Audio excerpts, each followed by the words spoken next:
Waalaikumsalam warahmatullahi wabarakatuh. Pak, izin Pak nanya Pak, kegiatan kita pada hari ini mengenai apa nih Pak? Mengenai pembinaan dan evaluasi kinerja penyuluh agama se-Provinsi Sumatera Barat.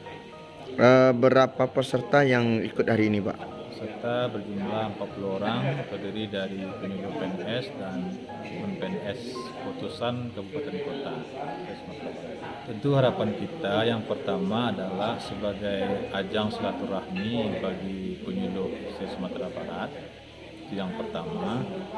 Kemudian yang kedua, yang tidak kalah penting adalah bagaimana penyuluh ini kita lakukan evaluasi sudah sejauh mana tupoksi yang dikerjakan oleh penyuluh agama dalam hal memberikan pembinaan keumatan di tengah-tengah masyarakat.